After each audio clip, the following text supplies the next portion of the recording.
Hey guys, welcome back to Strong Successful Male. So for today, I can do an update to a pretty popular video I did about 5 months ago, which is titled, Wife Admits That Feminism Nearly Ruined Her Marriage and Her Husband, Laying Down the Law, Saved the Family. And guys, that story I did about 5 months ago and was really popular because it was a woman admitting that feminism almost ruined her marriage. I mean, she came that close to her husband kicking her ass to the curb. And if you all recall, because this was 5 months ago, she wrote in because she was thanking me, but also sharing her story to make sure other women wouldn't make the mistake that she did. And if you recall, for those of you who watched it, she had and has a great marriage with her husband. Her husband is an old school, traditional masculinity alpha male. She met him like 20 years ago when she got a job working for his company. She was a young gal, like 22, pretty young little girl, little thing. And when she met him, he was the owner. He wasn't interested in her. It was all business, which drove her nuts because she was used to guys hitting on her all the time. So instantly she drew an attraction to him. And one thing led to another. She worked in accounting and saw that one of the managers was skimming him, presenting him with the information, and she helped his business, and that got his attention, and eventually they got together. But when they got together, he made it clear, you're not working for me anymore, because he's not going to jeopardize his business. And they had a great family life, marriage, kids, all that. And then after about 20 years into her marriage, her sister, who was divorced, started poisoning the well, started putting all these things in her head about how you sacrificed your career for him, all this feminist bullshit, and how your marriage is bad, even though she had a great marriage, all that. And started making up lies that her husband was having an affair with her, all that stuff. And she freaking started becoming a total a-hole to her husband. And he didn't let that fly at all, and pretty much gave her a package deal saying, all right, here's pretty much your severance package, and we're out of here. You got 2 weeks to figure this shit out.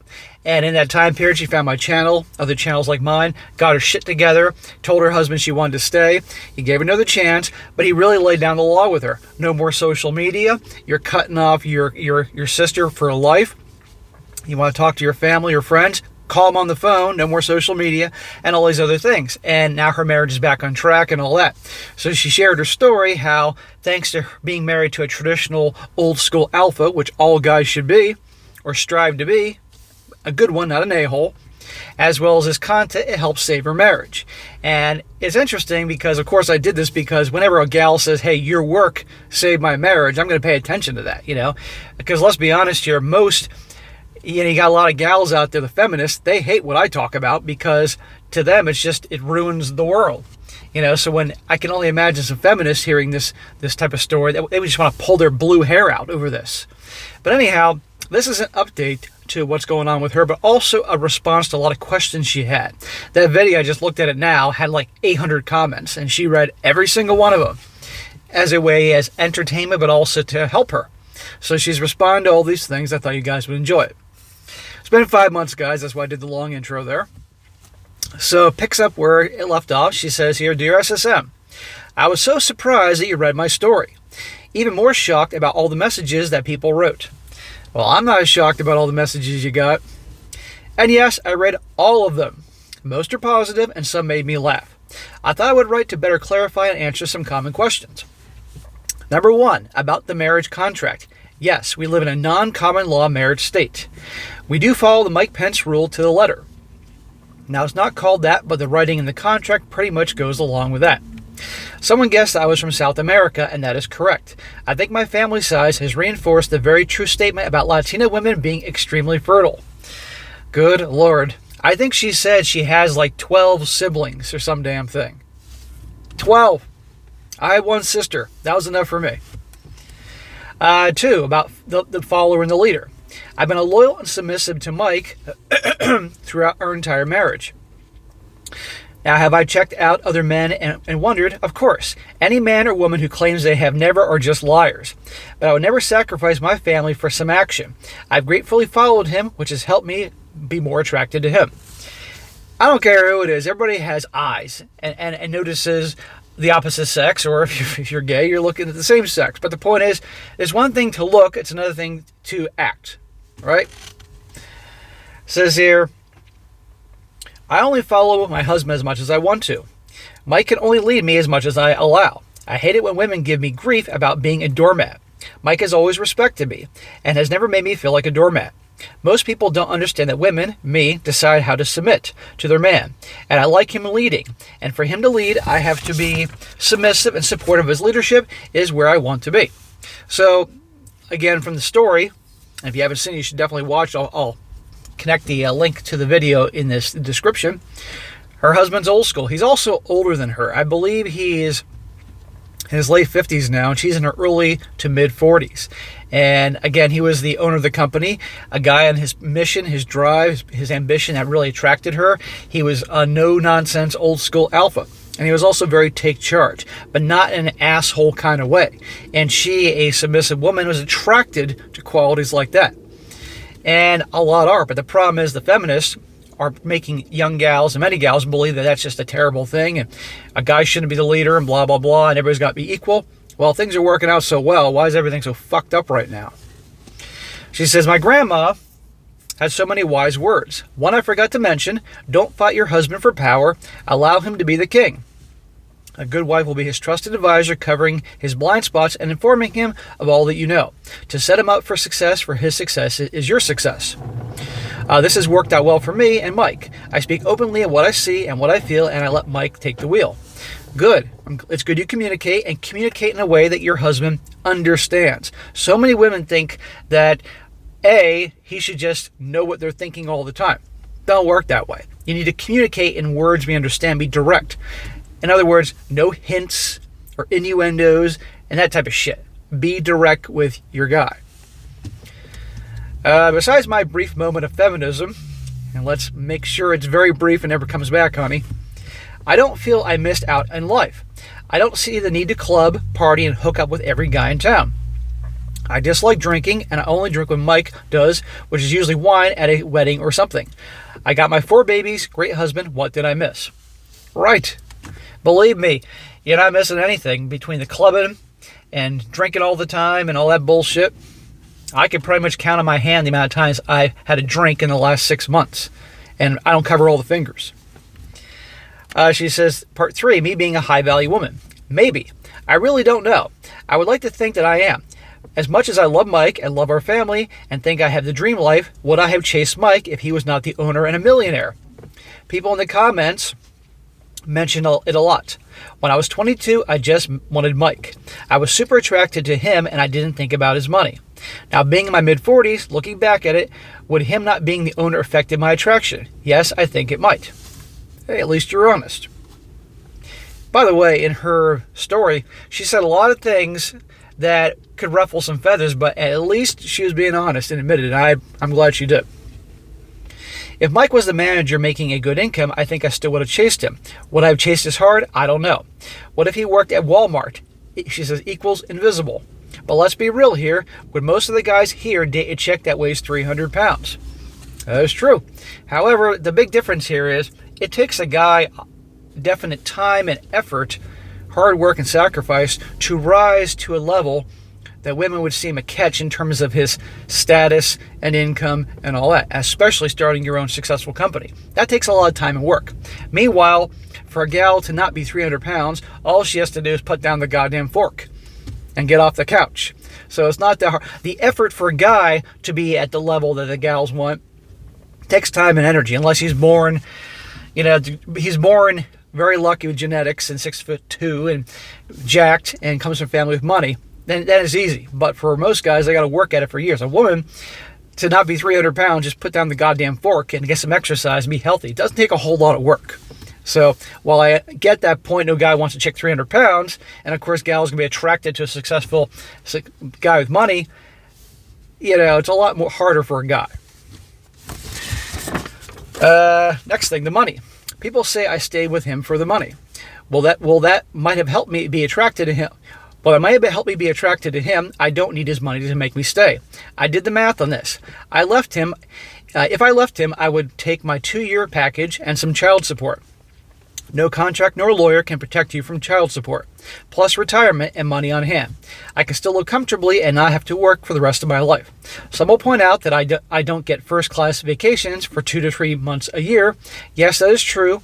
I would have to make some lifestyle changes, but I can still be upper middle class. So in other words, yes, so she left him and they divorced. Yes, she would get things, but she would still have a very, very nice life. But she stayed with him because of him and her children. And again, in her video, I really like that she openly admitted, and if you watch it, that she fucked up. It was her fault. She was taking accountability. But this happened after he laid down the law with her, and she pulled that feminist crap out of her head, the programming, and watched my channel as well as many others. She says, part 4, the looks. Someone said 5'4", 130 pounds is fat. I don't see how. I guess if I got super toned and starved myself and chopped my breasts, I could get under 120. That's the female saying 7 figures is not enough. Well, you're 5'4", 130. If that's been your build all these years, you are Latina, so obviously you got big chest, and you probably got a big ass too, but in a curvaceous, attractive way. That's my type, by the way. So you would have been my type. Yes, big breasts is for sure a plus on my looks and confidence. But as I've gotten older, they're not as amazing as I thought. After breastfeeding 4 kids, they went to a triple D. But the bad bigger, they were stretch marks and got saggy. It kind of messed with my confidence. Mike always reassured me he still messed with my mind a bit. It started to really hurt my back. So about 5 years ago, I got a breast lift and reduction down to just a single D cup. Even though they are smaller, they don't sag, but my back doesn't hurt. Well, glad you're feeling better. So there you go. That's why she's 5'4", 130, because she had triple Ds, for Christ's sake. Number 5, feminism and lack of accountability. I read a lot of comments about being accountable. I'm not going to lie, I got away with a lot of stuff before I met Mike. Mike ended that. He never said to be more responsible or else. I think it was me reading him and kind of following his lead and adapting some of his behaviors and naturally making them new habits. I never did anything really bad. Yes, I know besides the first story, but that was the worst of it. Yeah, in the beginning of this story, she talked about how when she was 22 and she started working there, what drove her crazy is that her now future husband, the owner of the company, he didn't give her a second look. He met her and said hello, and that was the end of it. Well, she was used to guys beating down the door to get her out on a date, and it drove her nuts. And she admitted that, hey, at that age, her looks really opened a lot of doors for her, made things easier for her. I respect that she admitted that. But he definitely knocked down her ego because he wasn't chasing after her, and that's no doubt why she was chasing after him. Next one, she says, Mike has always been accountable for his actions. I hold him to the standards he does for me. He has never swayed far of course, but I have needed to help him get course correct a few times, just like he helps me get back in line. She says, when I was exploring the feminist movement, you have no idea how grateful I was that my husband splashed cold water on my face and woke me up. You are damn lucky he didn't kick your ass to the curb. I mean, after your story, I would have kicked your ass to the curb. A lot of guys in this channel would have kicked your ass to the curb. But he gave you another chance, but he made it clear, these are the terms, and you F up, you're out of here. And of course, to SSM as well. I was just mad. I don't really know what to do about it. It's what Mike calls being mad to be mad. You're mad and cannot explain why, and there's nothing that can be done to calm it. You blame everyone, everything for every injustice. Well, it sounds like typical feminists. And sadly, a lot of people nowadays, a lot of young people are just angry to be angry, and they're lashing out. You see it all over the freaking news. When someone argues against you with reason and logic, proving you're wrong, you just rage harder. I think one of the comments said it best. Feminism, logic is hamster wheel logic. Probably the best way to sum it up. Yep. Number 6, lack of privacy. A female commenter said, I step on eggshells and have no privacy with Mike being in absolute control. Let's break this down. She says, eggshells, I really don't see how. I speak very freely with Mike, and I never feel that I have to change my speech or language not to upset him. I actually look forward to his company and conversation. We have our best conversations in bed. I'm not going to touch that one. This is why I don't have a TV or any device that distract you from your husband or wife in the bedroom. I will lay on top of him and pretty much confess my soul. He must have had me so well trained that I condition my speech on the subconscious level. And she's being sarcastic. Privacy. Why should I have any privacy from him? This confuses me about American women. I have nothing to hide and want him to build trust with me and me like with him. There should be nothing hidden from each other. Why do I need privacy from my husband? I feel that me having no privacy from him and he have no privacy from me has made me really more of a connected couple. Okay. If it's working and you're happy, great. Believe me, with the exception of that month of your crazy effiness moment, which, by the way, I'm shocked you didn't dye your hair blue, that sounds like you guys have had a great marriage. And I certainly hope it continues to be that way because, remember, guys, I tell you all the time, a woman's never going to truly love and respect you until she knows that you will kick her ass to the curb like that if she crosses you. Well, the gal here knows darn well. Her husband, whoosh, goodbye, if this bullshit happens again. It's important. Next one, control. Every rule and point in the contract that is placed on me is also placed on him. And I agree to this. Yes, I have a marriage contract, but I didn't sign the first draft. I actually negotiated a few changes and sent it back. On the signing of the contract, there were several revisions, and it took a week or two of back and forth and trying to figure out the arrangement. I will not change anything about the contract. It lays out clear expectations for the both of us. Next one, the daily sex. Now we're getting into the good stuff. She says, why not? I mean, I also love sex. When we make love, for me, it's almost a spiritual and bonding event. Sometimes I get really emotional and can't stop myself from crying. Maybe Mike has got a magic spell casted on me, and that makes me obsessed with him. You're with a real man. You're in love with him. I really feel that he is permanently imprinted on my soul. What I tell you when you get a girl's soul. And I honestly wish that I saved myself for him. I know you're not going to believe me, but Mike is the fourth guy I ever had sex with. Okay. I was more interested in sex in the relationship instead of sex. I was more interested in sex in the relationship instead of sex to get a relationship. More advice from my grandma. Well, if that's true, if you only been with 4 dudes in your life, good for you. But you can't blame me if I'm a little skeptical there. Next one. Now I do know in a lot of marriages, one person usually complains about the lack of sex. Sometimes girls complain about lack of it, but it's mostly the men. But why do women really scale the sex back once they're married? I really don't understand this. Us women will be the porn star and use our looks to get a guy, but we don't want to use them to keep them. That's female logic, makes no sense to me. That's like Mike, who was in amazing shape, flirts with me and dates me, and stops to get a beer belly and watch sports on TV. He's been courting me for over 20 years and is not allowed to stop. She mentioned that her guy is a busy guy and they got kids and all, but he still makes a point that he plans dates. He doesn't tell her what they're doing, makes it a surprise, therefore keeps things interesting for the girl, because women like to be dated, but also make it mysterious as can be if you're married. Tells her what to wear and stuff like that, and she likes it. So it's obviously working. Next one, he says that when me and Mike started dating, I was actually worried about the amount of attention he got from females. Yeah, and I'm sure that made you more attracted to him, realizing you got yourself a catch. And it worried me a little. Well, it was good you were worried. It was good you were worried about the attention he was getting from females, and that kept you on your best behavior. That kept you chasing after him being the best you can be. I wanted Mike all to myself and was not interested in sharing him with anyone else. So this motivated me to initiate sex daily. What'd I just tell you? Early in our marriage, it was not uncommon to be going 2 to 3 times a day. It cooled down to once and sometimes twice daily. As much as I'm bonded to him, I know part of the motivating factor was made by me to initiate a lot of the sex is to drain his energy so he got none to give to anybody else. She says another grandma quote. She mentioned her grandma a lot in her previous story, giving her some good life advice. Another grandma quote. A man's S-word energy is water filling a lake. The lake will get full and will need to be released. If the wife doesn't allow herself to receive the water will go to someone else. And of course, this applies to men not giving their girls sex. She also says, now we do have rules about the sex, not in the contract, but more verbal agreement. No third parties, no recordings or pictures. We've never sent nudes. Good. It's stupid. No toys or a penetrating nature, and no self-stimulation, no PORN. As far as I know, it has never been an issue. She says, one thing I forgot to mention from the first story when I was talking about the sex, besides sleeping naked, me and Mike always go to bed together.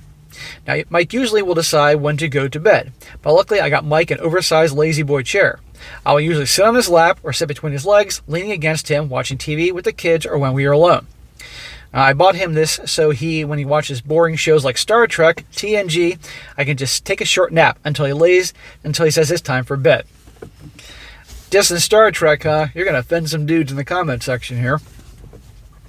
Next one, politics. Should have taken it out of the story. I read some comments that said that they stopped watching when I mentioned my political leaning. How can I vote anyway that is not conservative leaning? Let me explain. She said, I was a very kept housewife. I really never dabbled or paid any attention. I just assume most people are good Christian people. And she says, yes, I'm Catholic. But after my sister tried to separate me from my husband is when I really started to pay attention. I learned that I was living in the clouds. Listening to SSM and paying better attention has led me to the mindset that I have today. As I enter my mid-40s, I'm so excited for the grandchildren coming up, hopefully when I get close to 50. This new woke hookup culture has me very worried for my 1 girl and 3 boys are in for a rough time. Big reason that I get from the women that follow me, all 4% of you, is that they tell me their mothers, and they're deeply concerned about their boys. They're concerned about their boys, A, being brainwashed to be all soft and feminine, so they end up being a bunch of manginas, and B, they're worried about their boys getting involved with a lot of the harpies that are out there today. So they watch my channel, and some moms show my channel to their sons. They've told me this to help them out. So I think that's great. But I can't blame you for being worried. But I'm going to tell you right now, if you and your husband set a good example, because the first lessons come from the home. So your husband and their father, as a strong, traditional alpha male guy, a good man, but he has traditional traits, he's a leader, your sons are going to pick up on that and hopefully will mimic his behavior. And your daughter will see, that's the kind of man I want as my husband, so that your sons and daughter won't end up with a bunch of jackasses nowadays. Also, you, by being the loving, loyal, submissive, traditional wife to your husband, they're going to see that as well, and your boys will look for women with qualities like that, and your daughter will behave that way. That it all starts from the home. But if you went on the path of behaving the way you were, and he stayed with you, and in your asshole month of feminism, that could fuck everything up. So hopefully they didn't notice too much. She says, with regards to my daughter, what worries me is that she will have trouble finding a good and strong male that can lead her and make her happy as a wife as I got to be. Most men I see now are hopeless, playing video games, no life goals, little drive to be successful. Well, there are a lot of guys out there that have very little drive, and not every guy is meant to own their own company or conquer the world. It's just not going to happen. The numbers are there. But I try my part to help guys, and I want you all guys to do things to better yourself. Everybody watching this can improve a little bit. You all know that on multiple fronts. Physically, staying in good shape and healthy. You want to live a long life enjoying things, as well as making your lives better and going for your goals and ambitions. They say that money can't buy happiness, but it sure as hell makes things a lot easier. And in life, shit happens. So you want to build wealth and have it there when shit happens. There's very few things in life problems that money can't fix, or at least really help out. As well as video games, I know people are going to get pissed about that. My opinion on video games is, if you're going to do it, a little bit of time, that's about it. Aside from that, on your goals, on your grind. There's no problem, have a little bit of fun, but too much time with the video games, in my opinion, no. Now, if you're in high school or college, that's a little different, but if you're a grown-ass man, I always get shit about that, but that's what I think. Now, of course, if you're in that line of work, you're a designer, whatever the term is for video games, that's something different. Well, if you want the type of guy for your daughter like your husband, your daughter has to be a catch.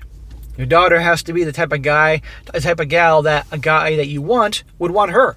Therefore, she has to be like you, with the exception of that your month of feminism. Soft, kind, loyal, loving, feminine, traditional feminine way, that type of thing. Because your daughter is going to get a type of guy you would want to be the father of your grandchildren if she behaves like some of these harpies nowadays. Not going to happen. The few strong men out there will be few, so it'll be extremely hard to compete and tie them down. And like you say, most want. Yes, the feminine women want a leader, a strong guy, a guy they can trust to lead them, all those types of things. So your daughter can do her part to be the type of gal that these guys want, And hopefully I can do my part to help guys become the type of guy that we can all be proud of our fathers and grandfathers' generation. But I'm going to warn you, I know you want to have your children be married one day and have kids and all that. And if indeed that's what they want and they have the right partner for that, fair enough. But I'm encouraging guys, and I'm not going to apologize for a second in this day and age, to not get married, given how things are nowadays with the marriage laws and also the way that the majority, a hell of a lot of the gals act nowadays. So it's going to be tough between how it is nowadays, and you got me out there, and I'm not going to stop. Until I see the pendulum start to shift, I'm going to keep saying, you're out of your mind to get married nowadays, given how things are. Now things start to change, and so, but I know guys are going to do it anyway, so I do give my best advice to help them if indeed they decide to get married. She said, my boys, I want grandbabies. Well, I'm sure you do, but if they don't want it, don't pressure them. Let them go. Let them go off in their own paths. Grandbabies will come along. I'm so worried about the laws that destroy families and can separate my boys from their future kids. And this is why I do what I do. I know I'm crazy. My oldest son is only 21, but I'm already thinking about grandchildren and cannot wait. If you were a dude, there'd be a smack coming. He's 21. He is just getting started. Do not pressure him. His time now is to focus on being like his father. If he's in school, doing the best he can in school. Maybe he's learning about your husband's business to one day take over. I don't know. I don't know what the plans are, but the point is, the last thing on his mind at 21 years old should be deep relationships and eventually kids. I wouldn't even consider that until he was in his late 20s, after he's got a life experience, established himself, etc., etc. And if your husband's the kind of man I think he is, I don't think your husband's going to just give all his wealth away so easy. He's going to make your boys earn it on multiple fronts, and any good father would. So be patient, Mom. You're in your early 40s, okay? You're my age. I'm not old. Think about your kids graduating, and now you can they're out of the house and more great time with your husband, and you can have a blast and travel more and do all that type of stuff you love. You can go back to having sex 3 times a day again and explore some more freaky shit with your alpha male husband. The time will come when I'm sure one of your kids will eventually settle down and there'll be a grandbaby, but you're too young to be a grandma. I understand probably your culture, they're big on that, but be patient. Don't pressure your boys. There doesn't seem to be very many good women out there. I love my boys and want them to find good girls to be with. How can they know? There is too many bait and switch, too many requests for open relationships, too many carousel out there. With the selection of women out there has me very concerned. Even more so about how the courts can take the kids away from them and how they can get in serious trouble and be financially ruined. And if the kids get taken away from my sons, that means I lose out my grandchildren. I'm hoping for 10 plus grandchildren. And no, I'm not interested in taking care of someone else's grandchild. Okay, well, you don't want to raise your children's children one day. You raise your children right. Therefore, they need to be responsible and good people and loyal and hardworking and all that. And quite honestly, your kids should watch my channel. It might seem a little weird, but or at least be familiar with this type of content.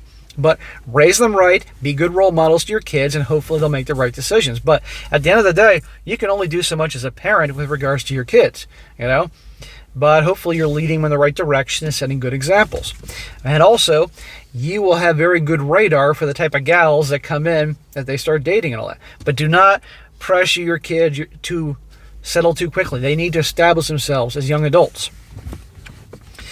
As you can tell, I'm very passionate about this.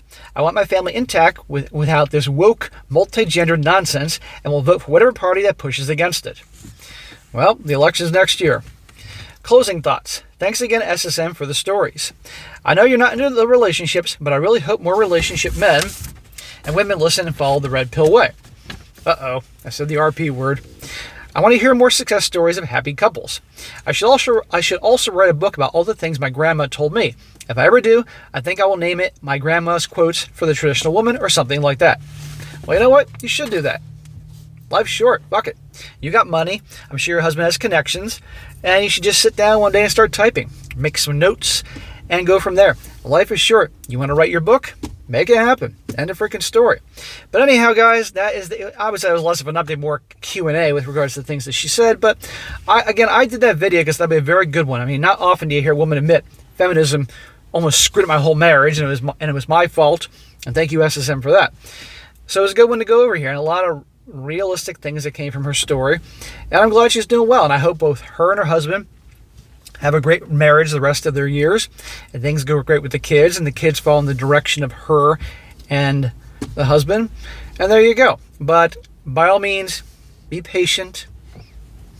Help your kids, be good role models, and they should end up okay. And don't rush your boys. I know you said the one's 21. You can be a grandma plenty of years. You're in your 40s, for goodness sake, okay? Just because maybe your grandma was a grandma in her 40s doesn't mean you got to be. You got plenty of time. Keep taking care of yourself, being a good wife to your husband. And now, again, I'm assuming all the kids are out of the house. You get your husband and you have more free time to do what you like to do and have a lot of fun. This could be the best years of your life going forward with your husband. And in time, you'll eventually become a grandma. But anyhow, good luck to you, and I'm glad I could help. I'm really glad I could help your marriage. And honestly, I like to hear success stories on multiple fronts. I like to hear that actually there are some couples that make it work because, let's be honest here, things seem a hell of a lot better on multiple fronts when you actually had two parents in a family and they loved each other, they were caring, and were good role models to their kids. You wouldn't have what we have nowadays. So I wish more of that will come about. Anyway, that'll be a good one to cover here. All right, guys, that is it for today. Be sure to comment down below. Let me know what you think about this. Let her know what you think. And be sure to like the video, share with your friends, and subscribe. And I'll catch you next time.